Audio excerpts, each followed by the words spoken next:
This is Dr. Anthony J. Tomasino and his teaching on the Ten Commandments. This is session number 2, Commandment 1, No Other Gods.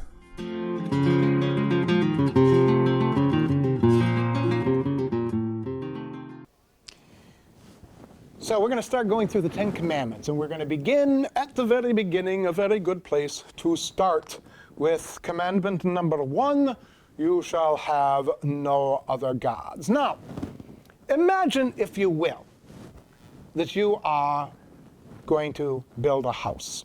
Right? Now, you're probably not going to do it all by yourself. You're going to get a lot of people involved in building a house for you. So who are you going to get? Well, you're probably going to get somebody to do the foundation. You're going to get somebody to do the plumbing. You're going to get somebody to do the wiring. You're going to get somebody to do the drywall. You're going to get somebody to do the roofing. All these different people are all specialists who are all working in a particular area of your house. Okay? Now, imagine that one day you should come to your property to see how the work is progressing, and you see that all those guys are gone. And instead, there is just one guy there working on your property, on your house. And he is working like crazy and seems to be doing a great job. And you go up to the guy and you say, "Hey, what gives?" And he says, "I'm Bob, and I am going to build your house for you." And you say, "Really?" He says, "Yep." He says, "I will do the whole thing. I will draw up the plans. I'll dig your basement. I'll pour the concrete. I'll put in the plumbing, do the wiring, hang the drywall, everything I will do for you. I will do it better than those other guys. I will do it cheaper and faster than all those other guys." Bob shows you his credentials. They're absolutely impeccable. And you say, "Wow, this looks pretty good." And so you say, "Okay, well, what's the catch?" And Bob says, "Here's the thing. If you're going to go with me, then all those other guys that you hired have got to go. If you use so much as call in somebody to put a screw in the wall, our whole contract is void, and I'll take you to court." Well, you hear that, you might be a little reluctant to hire Bob as your person here, because it would take a great deal of trust on your part to believe that this one guy can do all the jobs that all these other guys were doing. Well, welcome to the world of the ancient Israelites, because this was really what the first commandment is kind of talking about for them. In the land of Egypt, where the Israelites had been, for quite a while, undoubtedly they had many, many gods. The Egyptians had lots of gods, and they seem to be multiplying all the time. And there's probably little question that the Israelites themselves worshipped some of those gods of the Egyptians. I mean, when in Rome, do as the Romans do. When in Egypt, do as the Egyptians do, right? So very likely the Israelites were involved in the worship of some of these Egyptian gods. In fact, Joshua says as much in Joshua 24. He says, "Who are you going to worship? Are you going to worship those gods you were worshiping down in Egypt? Or maybe the gods that your ancestors worshipped in the land beyond the rivers, the Mesopotamian gods, possibly they worshipped those as well. Are you going to worship the gods of the land to which you're going?" We know that Baal in various forms was worshipped pretty much all over the ancient Near East. Did the Israelites worship Baal as well? But now the Lord is telling to them, if you're going to be my people, you are going to have to give up all those other gods, and you are going to worship me and me alone. And so this would probably have seemed to be a rather sort of a scandalous proposal to the Israelites. to think that they were being told that they would have to give up all of the people, all of the beings in whom they had trusted, and place all of their confidence in one God and one God alone. Now, to fully kind of contemplate what is being told to the Israelites here, we have to begin with a question of what is meant by a God. What did it mean to Israel to have one God or many gods? What was a God?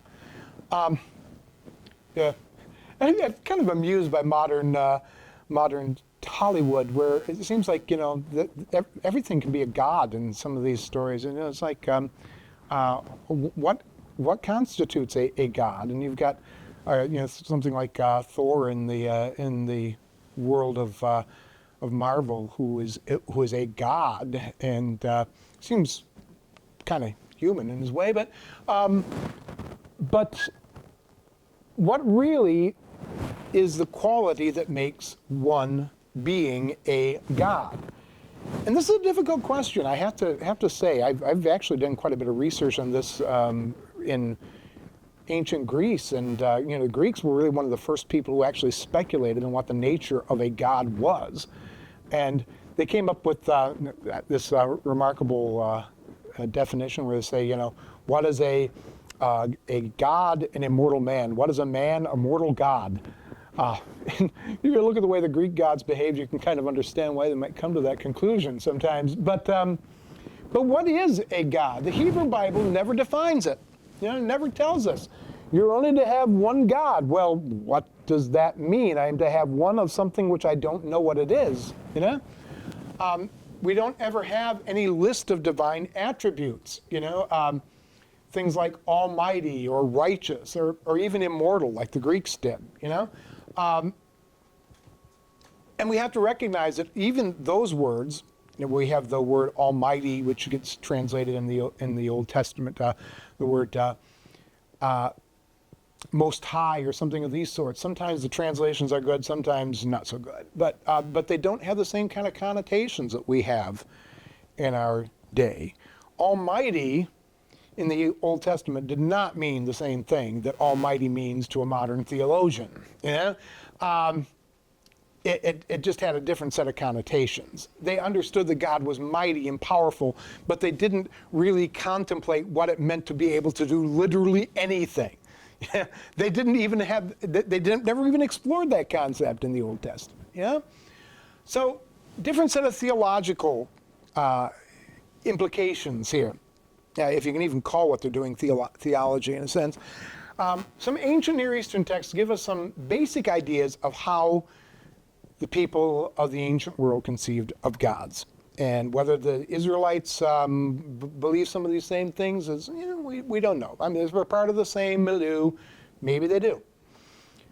But some of the ideas. Typical Semitic word for God apparently is related to the word meaning powerful. Okay? This is the word El, the word that appears in a number of different forms, Elu in ancient Akkadian and other Mesopotamian forms. We've got the word El, of course, which occurs in the Hebrew and also in the various Canaanite dialects. And this word is generically used to mean God. Sumerian word dinger, we don't know what that means. The Egyptian word, again, we really don't know. So the idea of a god seems, at least in the Middle East, to be attached to the notion of power, of might, rather than the notion of eternity or the notion of holiness or righteousness. Those kinds of ideas might be attributes, but this seems like the most basic shared attribute of a god is the idea of power. Seems to be. Okay. In most of the ancient Near East, there was an understanding that the gods came into existence. Outside of Israel, there doesn't seem to be an understanding of a God that eternally existed. The heavens and the earth and some of the cosmogonies, they eternally existed. The gods did not. The gods were born. the gods were created somehow, or the gods created themselves. But they did not, there was no understanding that they eternally existed. What else we got? Well, many of the gods were associated with natural phenomena. In the last lecture, we talked about Shamash, the god of justice in ancient Babylon. Shamash is the sun, the same word. It is clear that the idea of the sun, it can be related into the idea of the justice, in the sense that the sun is what reveals things, makes things clear. And justice was viewed sometimes as a process of revealing and making things clear and plain. But other things like the growing of the crops, the moon, the blowing of the wind, and even particular kinds of wind could be associated with particular gods. So lots of different gods associated with natural phenomena. And also cases of gods who were, in some sense, related to processes of life. Like there are certain gods which are related to childbirth, or certain gods which were related to plagues. Middle Easterners seem to conceive of gods, in a sense, as supercharged humans who lived in the heavens. Okay? And what was the difference between a god and a human being? Well, for most people in the Middle East, the major idea seemed to have been that they were immortal in their way. And then we can compare this to the Greek Heraclitus, who said, "What are the gods? Immortal men." That same kind of idea seems to have existed in many of the ancient Near Eastern cultures. Essentially, they thought of gods as being like people, particularly being like kings, for the most part, or other people in some ways. And they had a certain kind of special power. We might call it mana, to use the kind of anthropological term. In the Egyptians, they spoke of gods possessing heka, which is the word that is also used in Egyptian for magic. So the more heka you had, the more powerful you were as a god. Okay? So yeah, Egyptians conceived of their gods as both human and zoomorphic. Zoomorphic meaning gods that looked like animals. You know? They were they had this magical energy that imbued them. So this is different. You know, there are no zoomorphic gods in the Middle East, but in Egypt, almost all of the gods had a corresponding animal form, and sometimes it was part animal and part person, or in some way or other. The attitudes of the gods toward human beings varied widely, from one myth to another, from one culture to another. In some cultures, it seemed, well, if you read the ancient Babylonian myths coming from Sumer, that then were passed on and transformed in the passing on, the notion is that human beings were created initially to do the work that the gods didn't want to do. And for the most part, as long as the humans didn't cause any trouble, the gods were willing to just ignore them. And the whole story of the Great Flood comes from the idea that the humans were making so much racket and causing so much trouble that the gods couldn't get to sleep at night, and so they decided to wipe all the humans out. But then after the Great Flood, according to the Babylonian sources, the humans performed a sacrifice, and the gods smelled the sweet savor of the sacrifice that the humans had performed, and said, "Hey, maybe humans aren't so bad." So the idea is that in a sense, the humans managed to win the favor of the gods. In other cases, we see they understood that the gods had more of a paternal understanding toward humanity, or even maternal understanding, and in other cases. And in certain cases of certain gods, it was almost more of an animosity toward humanity. So a lot of different ideas. Gods could place part of their essence into objects, and we're going to talk about that when we talk about the next commandment, about the images. So typically, the gods of the ancient world were specialists. And this is where my initial story comes back here. You look at different gods, and the Egyptians, they make it real easy because, you know, they have these pictures that depict what's going on here. This is your grain god. How do we know? Because he's got a stalk of grain sticking on top of his head. The storm god here depicted with a lightning bolt in his hand. The goddess of love and the goddess of war. For some reason, those two seem to go together in the people's minds. The sun god, who's got the sun disk above his head. The goddess of the home, the hearth, and of course of the internet is the goddess Bastet. And we've got the moon god here, who's got this kind of crescent moon over his head. So typically, each one of these has their own area or their own realm in which they worked. Very few of the gods were viewed as being like the overarching power who controlled everything. Marduk came pretty close sometimes, and there are some poems about Marduk. He was the chief storm god of the Babylonians, but a little bit later, in some of their poetry to Marduk, they describe Marduk as having all these various powers over all the different realms and so on. But for the most part, the gods stayed in their lanes, you know. So if you wanted to have a successful harvest, you didn't pray to the war god. You prayed to the god of the rains or the god of the fields. If you wanted to have a childbirth, you would pray to the god who was the patron of childbirth. You went to the specialists, and all those different specialists were good in their area. And so you made sure that at various times that you gave them all lip service, but at those special times in your life, you would go to a particular deity that you would need and want for your help.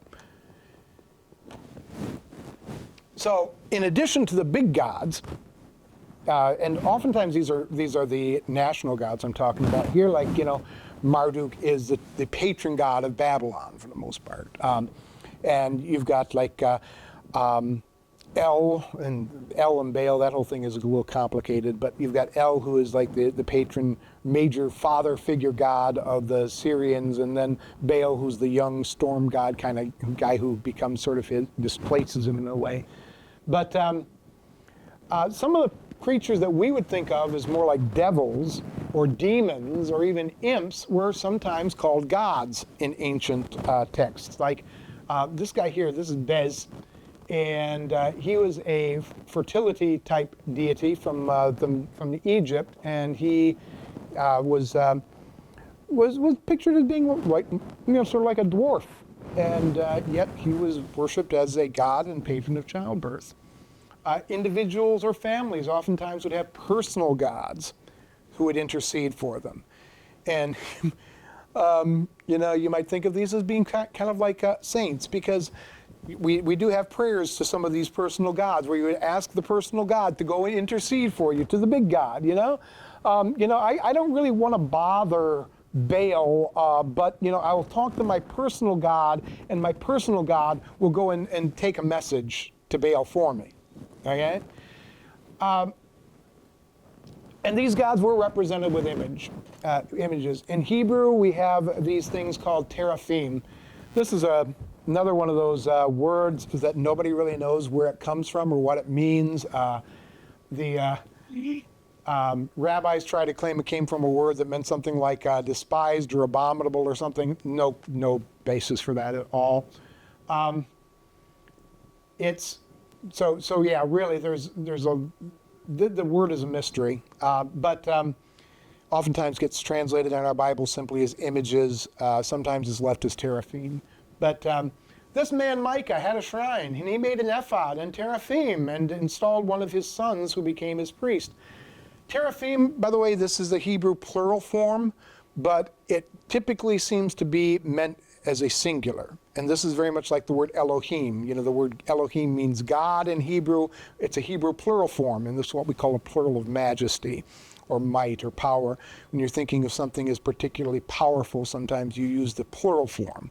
And that seems to be the case here with teraphim as well, because very frequently the word is used where it's clearly referring to a single object. But so Micah in the book of Judges has a ephod, a divination tool of some sort, and he has a teraphim, a goddess, a personal god in his shrine out back.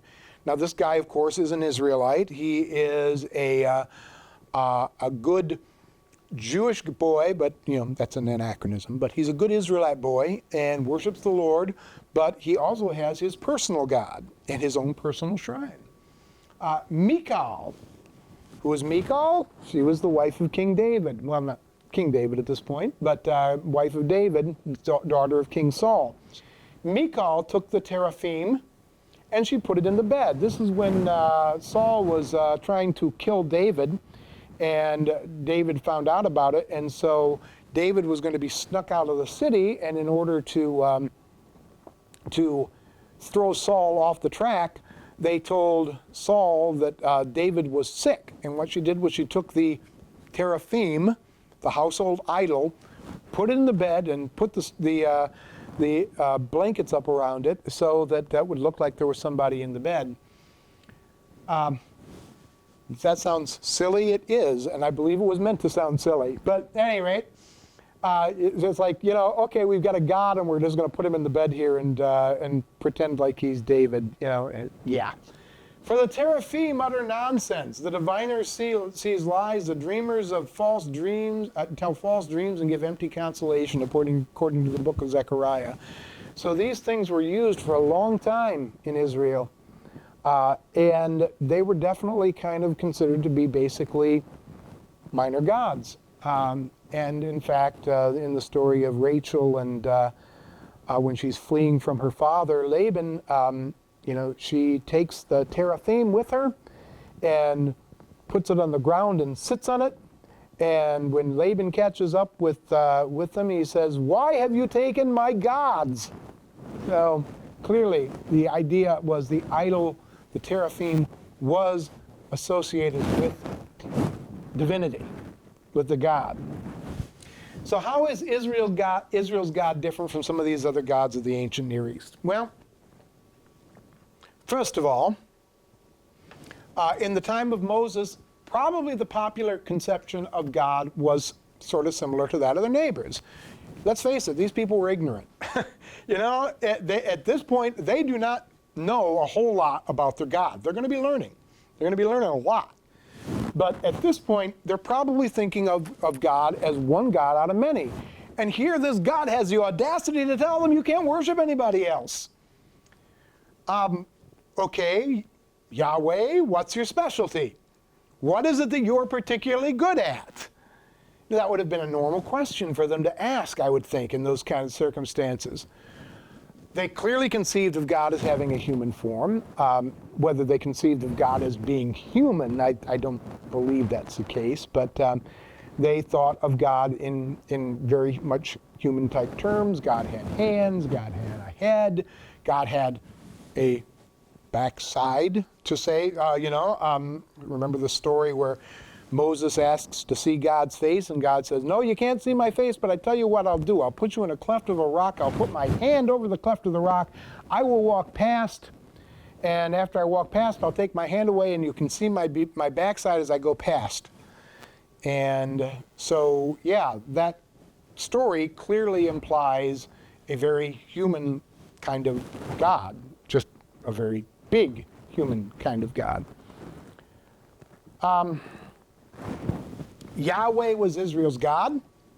Yeah, once they make that covenant, it is a relationship that implies that Yahweh is their special God and He is their special people. Much like Marduk was the god of Babylon. Much like Athena was the patron goddess of the city of Athens. They believed that Yahweh was their God. Did they believe that there were no other gods? That's a big question, We don't know when they really came to that conclusion. So Yahweh might have been popularly identified as a god of war, and we can know this because he is very frequently in the Old Testament called man of war. He is frequently called Yahweh Sabaoth. Sabaoth means armies. So Yahweh is the God of the armies, God of the hosts. He is called the one who rides upon the clouds. So that seems to imply that he might be like a storm god, you know? What did they think about Yahweh? Well, who knows? You can be pretty sure it wasn't the way that we modern people and modern theologians in particular think about God. Him. Several Bible passages talk about a divine council. And I think the most interesting passage here and depiction we have of this comes at the beginning of the book of Job, where the Lord is meeting with the sons of God. What does the sons of God mean? Apparently means a divine council, a group, and he's and it sounds very much when you read it like a board meeting. He's getting reports from all the different sons of God, and he gets a report also from Satan, the adversary, who tells him that he's been going all over the world and saying who's trustworthy and who's not. But that's only one passage. I mean, there are other passages. In the book of Psalms, we're told that the Lord takes his stand among the Elohim, the gods. Yeah. Where we have other passages which speak about the divine beings and so on. So there were several places in the Old Testament which seem to speak of a plurality of divinities. The Lord as being, of course, above all of those divinities, but not denying the possibility of other divine beings existing. I really do think that there was a sense among the Israelites in this early period, at least, and maybe a little bit later, that any spirit could, in a sense, be a god. They didn't make a lot of distinctions between gods and demons, for instance. They didn't make a lot of distinction between even gods and angels. There was a general sense in the ancient Near East that spirit beings were divine. And so there is a lot of cloudiness and a lot of confusion at this early period, it seems to me. Yeah. Who is like you, O Lord, O Yahweh, among the gods? Who is like you, majestic in holiness, awesome in splendor, doing wonders? Exodus 15:11. So here Yahweh is spoken of as being above any of the other gods, but not necessarily denying their existence. You know? And the Lord executed judgments even against their gods in Numbers 33:4. Does that mean there are other gods? Well, here we go. Psalm 82. God has taken his place in the divine council. In the midst of the gods, he holds judgment. So a number of these passages which seem to imply a plurality. What are some of the differences between the Lord and the gods of the nations around them? At this point, well, we have no official theogony. Now, when I talk about official theogony, and theogony, of course, is a story of an origin of a god. Where do the gods come from? Well, most of the gods had stories depicting their beginnings. Okay. No such story existed about Yahweh, or if it did, the Bible rejected it. It was never included in the Bible. So while the people of Babylon, or of Syria, let's say, could talk about how Baal had displaced El and had become the king of the gods, no such story was preserved in the Bible. Again, maybe they had stories about why and how Yahweh had become the head of the divine council, but the Bible rejected those stories. They did not become a part of the official revealed truth that's found in the scriptures.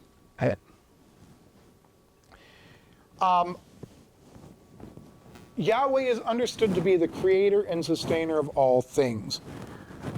When does this idea come into Israelite religion? Well, we can't really be sure, but it's clear that unlike, say, Baal, Yahweh is understood to be the one who brought not only Jerusalem or Israel into existence, God brought all things into existence.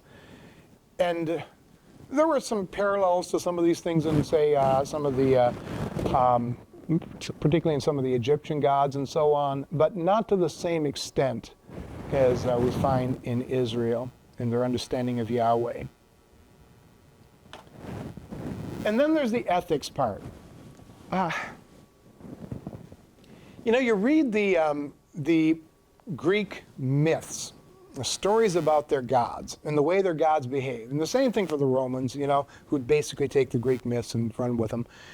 You read those myths, and it seemed like the gods really acted pretty nasty a lot of the time.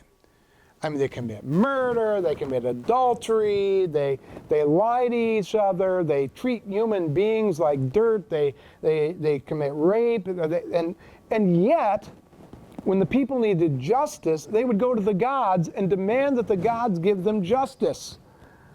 But the gods themselves were unjust. You know? And you can see some of the same kind of ideas among the peoples of the Middle East, that they did not believe that their gods modeled morality. And this is clearly a little bit different in the Old Testament. God tells the people of Israel, you are to be holy because I, the Lord your God, am holy. Now, holy doesn't necessarily mean moral, but it does have some kind of ethical connotations, because after saying that, then the Lord goes out and lays out a bunch of his laws and propositions and so on, some of the regulations that they have. So, in a sense, God bases his people's ethics in his own ethics.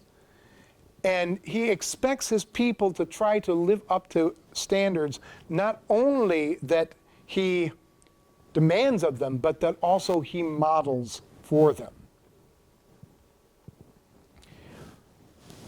Now let's look at this commandment. You shall have no other gods before me. One of the questions that a lot of people raise regarding this is, what does this phrase "before me" mean? You know, before me. The Hebrew is, you know, just lifni, can have a lot of different kind of possibilities. It can mean prior to.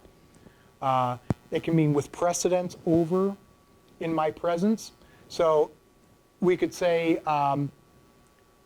you shall have no other gods prior to having me. So in other words, give me my due first, and then you can worship whatever you want. Okay? You shall have no other gods who have the same kind of status that I've got.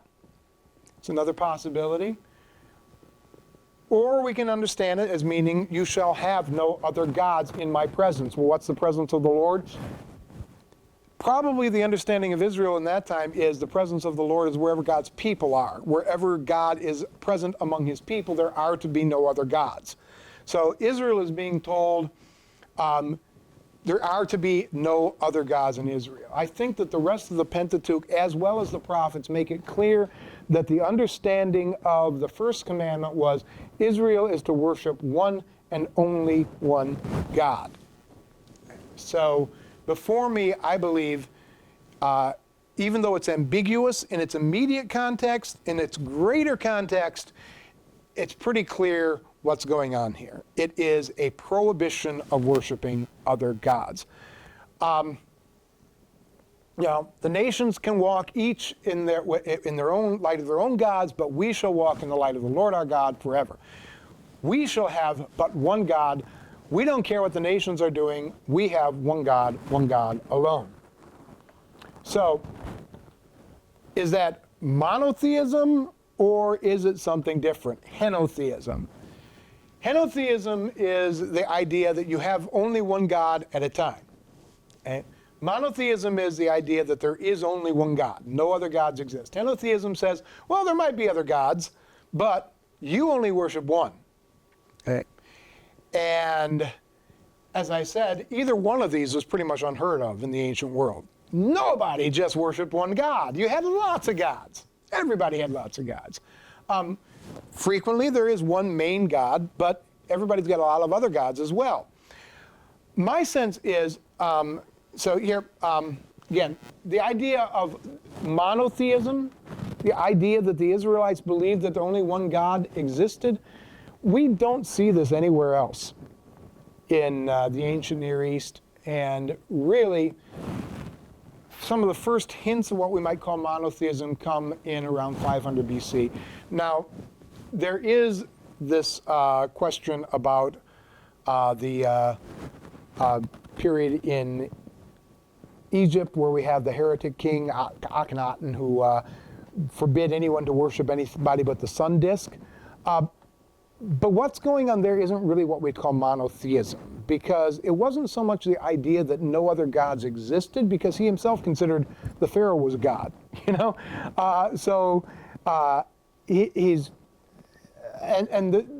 That whole period is a little bit shady because the later generations tried to destroy all the evidence about it, you know?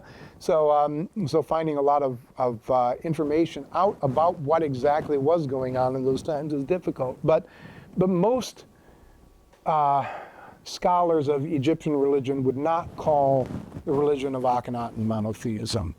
So what we do know is that in the later prophets, and talk about this maybe a little bit later, but in some of the later prophets there are clear statements that deny the existence of any other gods.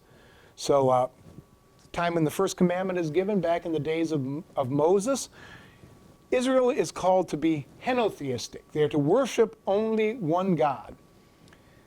Are there other possible gods? Maybe, but we're not going to worship them. Yeah? We're only going to worship the Lord, and He alone is to be our God. Okay? So the prophets proclaim Israel is to worship only the Lord, and yet Israel and Judah are constantly drawn to worship other deities. And that is really the whole crux of the issue. And this is really kind of heartbreaking as you look into it. And there has been, the evidence has gone back and forth. Right, at one point it was argued that, well, the prophets were exaggerating. There really wasn't that much idolatry in Israel. And I've seen that argument made by some really well-respected scholars. But more recently, archaeology seems to be supporting the prophets. We are seeing some evidence that there was indeed quite a bit of polytheism, of the worship of other gods in Israel. So eventually the prophets do come to proclaim there is one and only one God. Look at Isaiah 44:6. This is what the Lord says, Israel's King and Redeemer, the Lord Almighty. I am the first and I am the last. Apart from me, there is no other God. That seems like a pretty solid statement there of what we would call monotheism. And if that were the only thing, if that were the only statement that we'd find, then we might say, well, maybe it was just using hyperbole or something, or a figure of speech. But no, you go through the book of Isaiah, and he makes this argument in the later portions of Isaiah over and over again, that there is but one God. And later on we will find in the last of the prophets that that's just assumed. So, Israel's vow, based on what we see. I am the Lord your God, who has brought you out of the land of Egypt, out of the house of bondage. And we can kind of see an implied therefore. Therefore, you shall have no other gods before me. I can make this requirement upon you because of what I have done for you. Because I have put my, because I have brought about this benefit. I have shown you what I can do. I've shown you how I can beat the gods of Egypt. You should trust in me and me only. So what we can say is, no, you cannot have them all.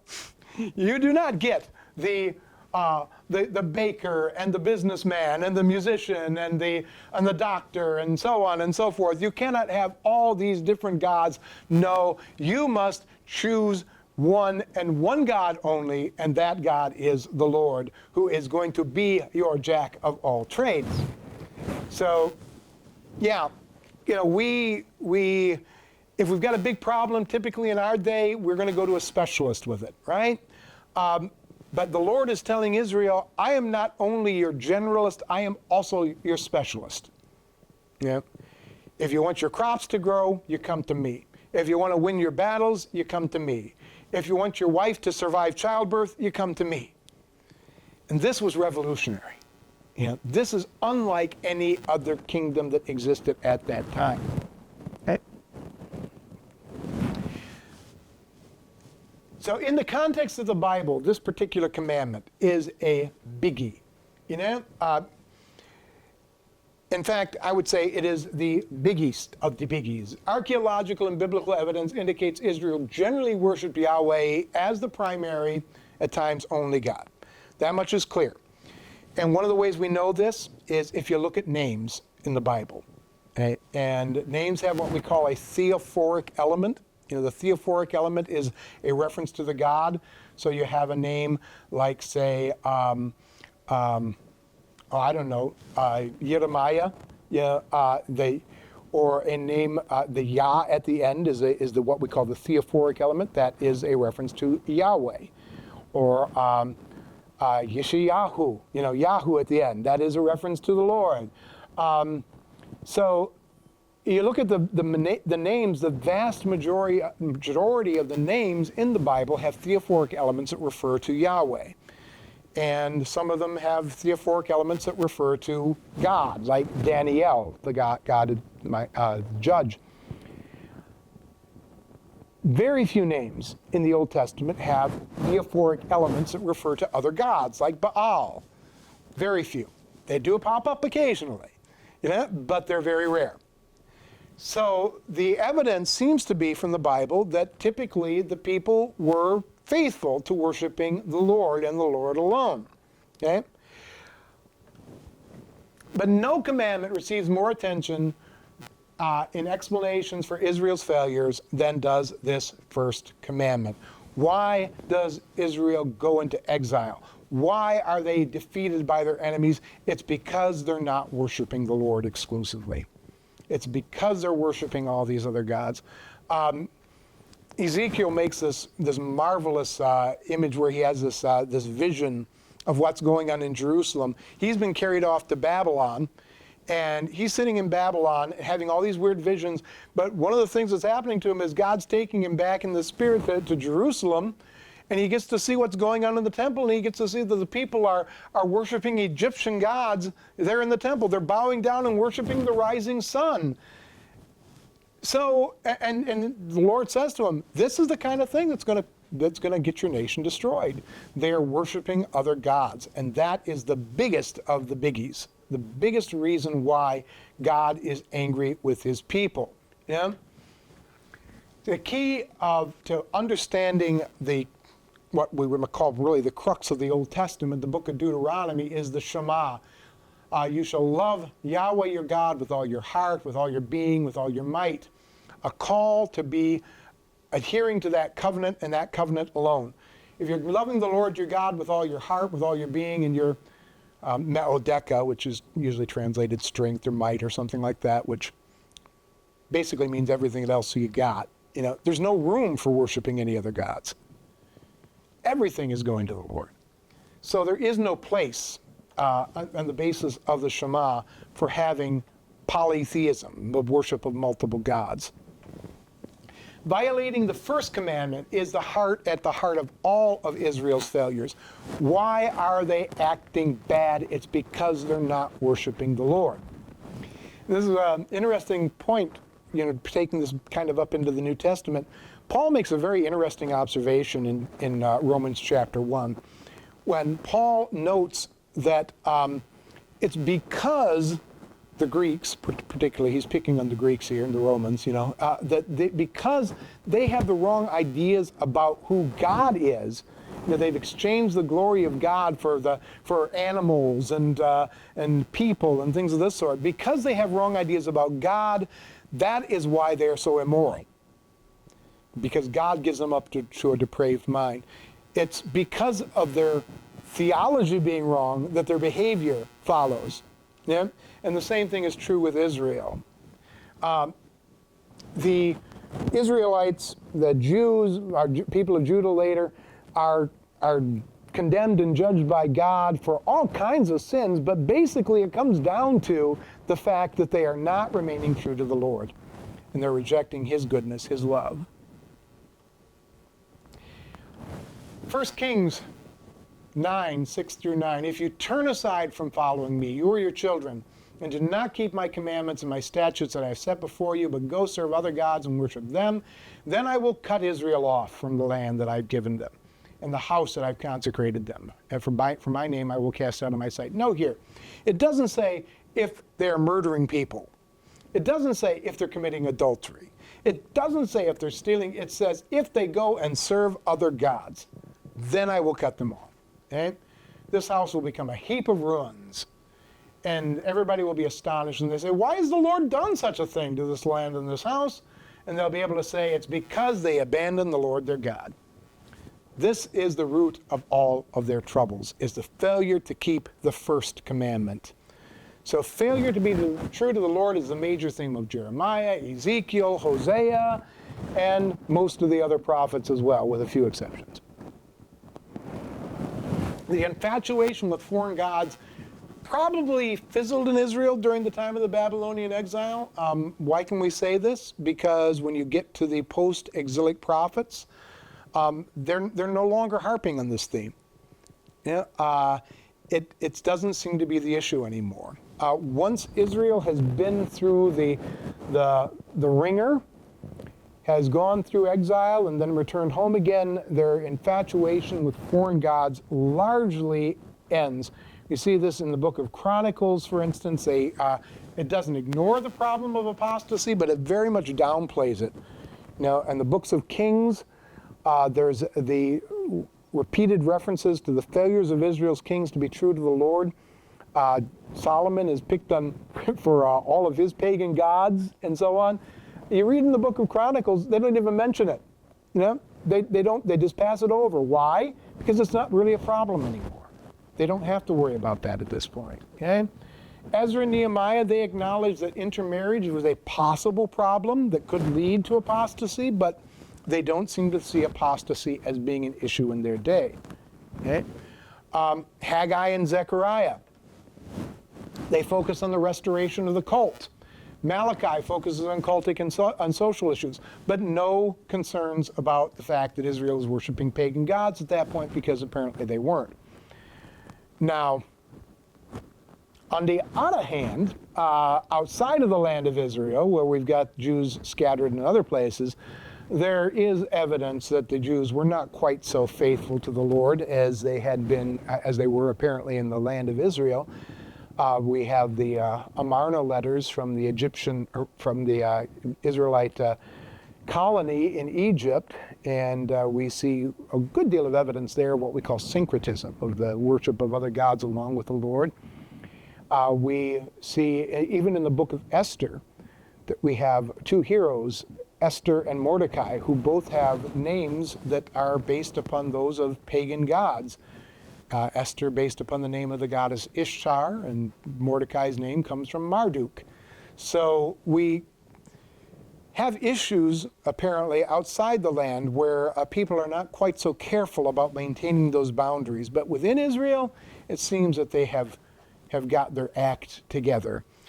There was a brief flirtation with syncretism during the intertestamental period, and this kind of sets off that whole Antiochian revolt thing that we had happen in 164 BC, but essentially what the book of Maccabees tells us is that some of the people of the land of in Jerusalem decided that it would go better for them if they would start worshiping the Lord of Heaven, as all the other nations did around them. Everybody was starting to identify their chief gods with Zeus. Zeus Uranus. And so there were people within Jerusalem who were saying, hey, we should get on board this too, because there were certain tax benefits to be had if they were to identify the Lord with Zeus. That's another story. But at any rate, so there was a brief flirtation with that kind of syncretistic religion which says we're all just worshiping the same God with different names. Now, but yeah, that didn't last very long. What about the New Testament? Do we see the first commandment in the New Testament? Actually, the first commandment is never quoted in the New Testament. Interesting. Okay?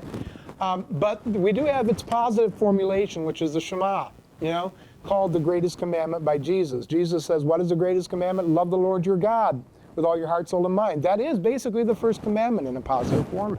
Yeah? So Jesus says that's where it all begins. That is the greatest commandment. And Paul states, pagan gods are nothing. At one point he says in 1 Corinthians, he says, we know pagan gods don't even exist. Okay? In 1 Corinthians 10, he says, well, pagan gods are demons. Make up your mind, Paul. Anyway, he urges Christians not to participate in the worship of pagan gods, which seems to, be a wise course of action. He's dealing with people here who are new to this Christianity stuff and this one God stuff. So he's trying to get the message across to them. But in the world of the New Testament and in the world of the early church, even though obviously there are pagan gods, the whole religion system going on in the world in that time is kind of funky, because you have these, you still have remnants of old paganism, worship of the old Greek and Roman gods and so on, and you have things like the Mithras cult, and you have other pagan religions that are popping up all over the place that worship a variety of gods. And then you've got the state cult, the worship of the spirit of Rome kind of thing.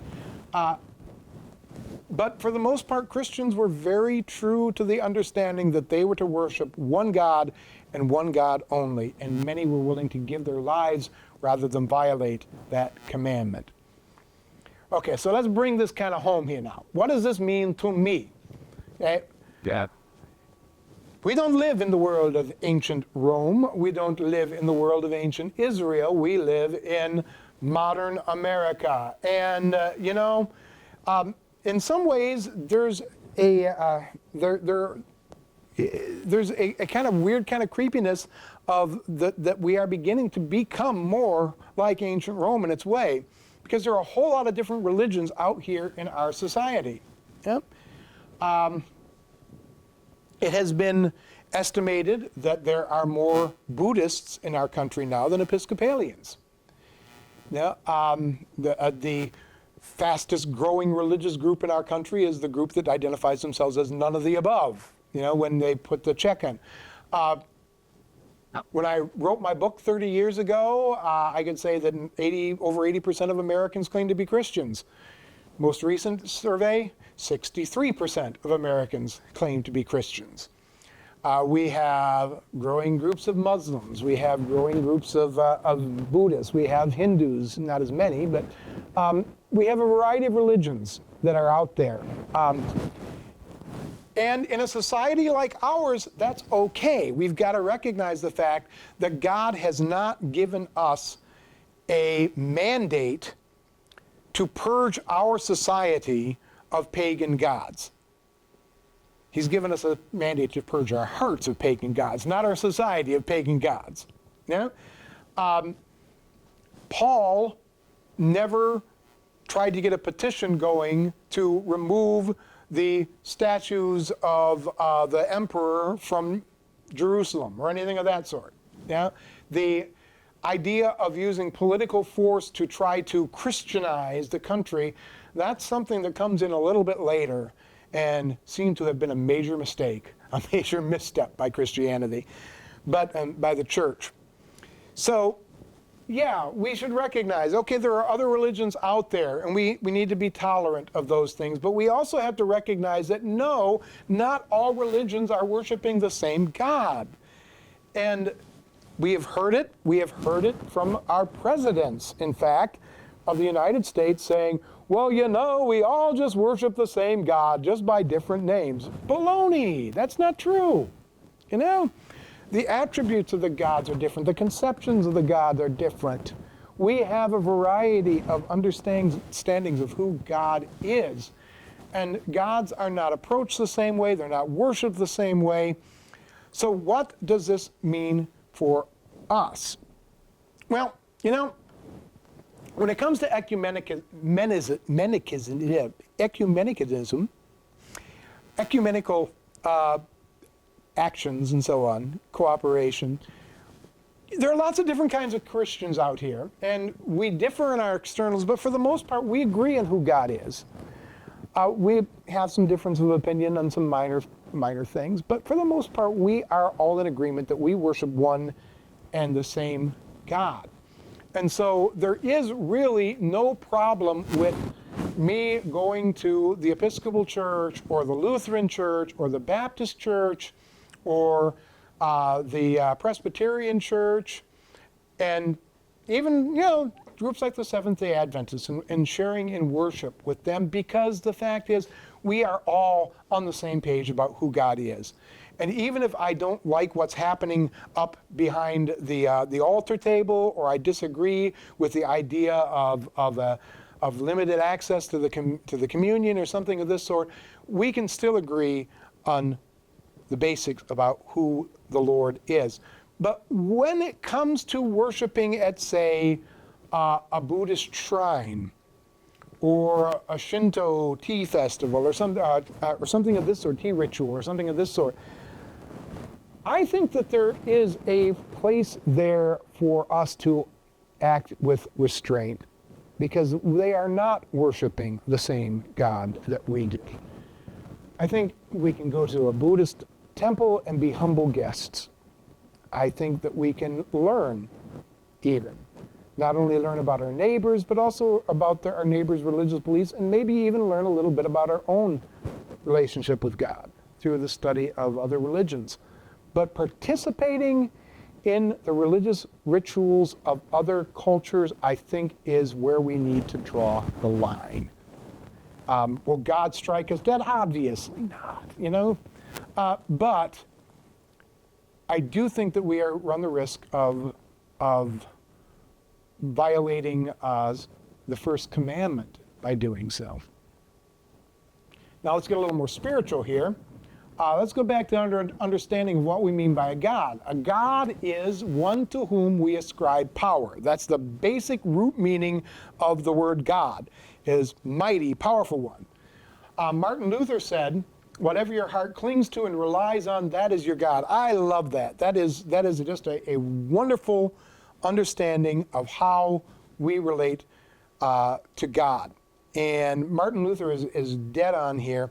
You know, a lot of people say that your God is that which you love the most. I disagree with that. I really think that Martin Luther has it right here. It's that which you cling to, that which you rely on, that which you trust in. That is what is really your God. And we know that in our society there are a lot of different things that people will rely upon or think about or lean on, things that can become our gods. There are those people who are expecting the aliens to save them, you know, who are hoping for the little gray men to come and fix all of this mess that we've got. There, of course, is the almighty dollar, which we call the almighty dollar for a reason. And there are those people who seem to have a godlike faith in the government. And all of those things are idols. They're all fake gods.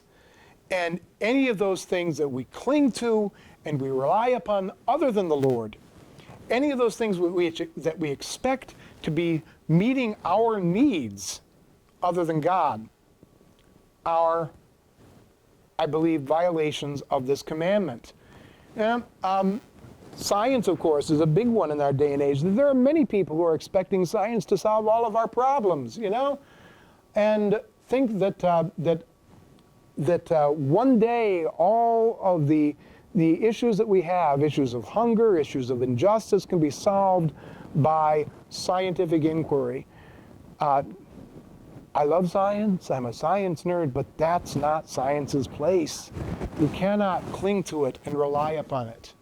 And of course, there are people who depend upon other people. We call them codependents, people who cling to others and essentially make those people their God and expect those people to meet all their needs. Nobody can be in that place to meet all of our needs. Nobody has that kind of power. Nobody has that kind of authority. Nobody has that kind of reach and ability to generalize and to meet so many different needs. Only the Lord can do that. And so, this is the question that we have to ask ourselves. What is it really that we are clinging to? What is it really that we are relying upon? Who is it that we have made our God? And that is the challenge, even today for us, of the first commandment. Jesus told us, love the Lord your God with all your heart, with all your mind, with all your soul, with all your being, and that doesn't leave room for other gods and other powers in our lives to take his place.